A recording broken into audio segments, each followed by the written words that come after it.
Assalamualaikum warahmatullahi wabarakatuh. Berjumpa lagi dengan saya. Nama saya Muhammad Danu Wirayuda. NIM saya 1905108086. Di sini saya akan membawakan tema yang berjudul kasus yang berkaitan dengan jaminan kebendaan. Nah, di sini saya dalam kelas hukum jaminan kelas 6A dengan dosen pengampu yaitu Bapak Arif Rahman. Baik, di sini akan saya mulai presentasinya. Kasus yang berkaitan dengan jaminan kebendaan ini ialah salah satu kasus yang berkaitan dengan jaminan kebendaan. Dapat kita lihat pada kasus implikasi hak kebendaan terhadap jaminan fidusia dalam kredit perbankan yang terjadi di PT Bank Sumut. PT Bank Sumut cabang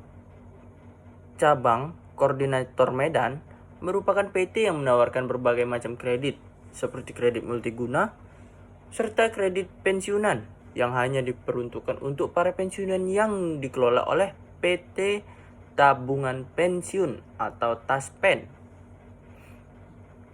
Kredit Mikro Sumut Sejahtera bagian 2 atau biasa disebut KMSS II. Pemberian kredit dilakukan dengan cara mengadakan suatu perjanjian kredit atau bisa juga disebut sebagai perjanjian yang bersifat pokok. Diikuti dengan perjanjian pengikatan jaminan dan juga biasa disebut sebagai perjanjian yang bersifat tambahan.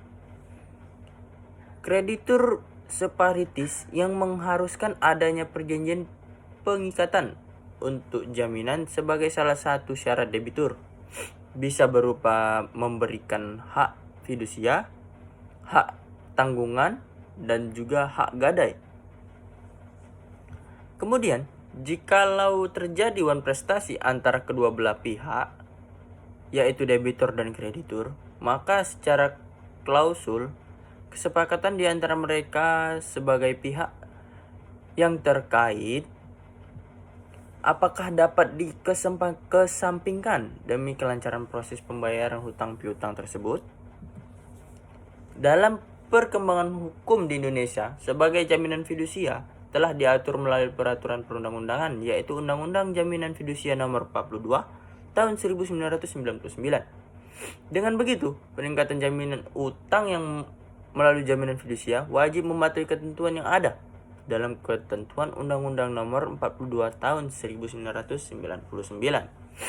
Dalam undang-undang tersebut, yang menjadi objek fidusia yang biasa disebut dengan benda bergerak baik berwujud maupun yang tidak berwujud, dan juga benda bergerak maupun tidak bergerak, khususnya bangunan yang tidak dibebani hak tanggungan.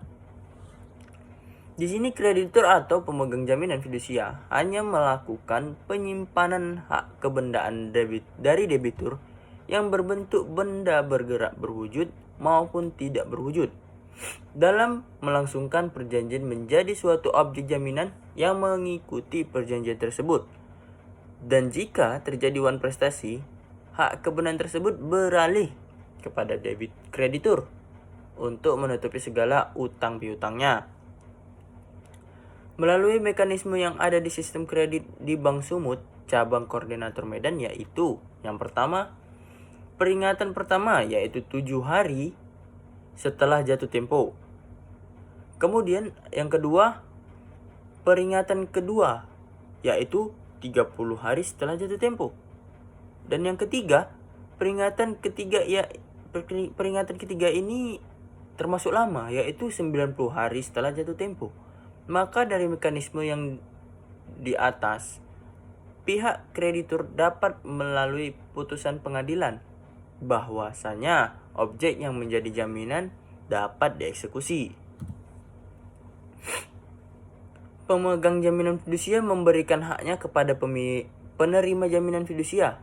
Hak yang diberikan kepada penerima jaminan fidusia sesuai dengan nilai dari objek jaminan yang tertulis dari jumlah plafon 125% berdasarkan berapa yang dipinjamkan. Bila debitur melaksanakan kinerja dengan baik, maka kreditur tidak dapat mengeksekusi terhadap benda fidusia. Dan dengan sendirinya hak kepemilikan penuh beralih kembali ke pemberi fidusia. Namun, hak kepemilikan dalam jaminan fidusia dibatasi oleh syarat tangguh. Artinya, hak untuk melakukan pelelangan atau penjualan sebagai pemiliknya, hak kepada fidusia tersebut baru dapat dieksekusi setelah debitur cedera janji atau wan prestasi. Nah, kemudian umumnya eksekusi di bidang hukum perdata memang dilaksanakan oleh lembaga pengadilan. Baik sebab suatu putusan hakim telah memiliki kekuatan hukum yang tetap, putusan arbitrase yang telah dieksekuatur oleh pengadilan negeri, atau dokumen lain yang mempunyai kekuatan eksekutorial yang dilakukan eksekusi melalui fiat ketua pengadilan negeri, yakni hal sertifikat fidusia. Oleh karena pengadilan sebagai lembaga eksekusi pada umumnya berdasarkan hukum acara perdata yang digunakan di Indonesia, untuk itu pengadilan memiliki kewenangan untuk melakukan eksekusi baik yang secara real maupun berbentuk pembayaran sejumlah uang dengan cara melakukan pelelangan umum. Dalam eksekusi yang dilakukan oleh pengadilan berpedoman pada ketentuan HIR dan RBG sebagaimana yang disebutkan dalam pasal 195 sampai dengan pasal 224. HIR pasal 206 sampai dengan pasal 258 RBG. Proses eksekusi dalam perkara perdata dilakukan berdasarkan permohonan dari orang atau pihak yang dinyatakan menang oleh putusan hakim. Kemudian selain eksekusi dapat dilakukan oleh pengadilan, eksekusi juga dapat dilakukan oleh lembaga-lembaga lain yang diberikan kewenangan untuk itu oleh undang-undang. Agar eksekusi dapat diajukan, mempunyai syarat yang harus dipenuhi, yakni dikeluarkan surat sertifikat jaminan fidusia, barulah eksekusi dapat disahkan.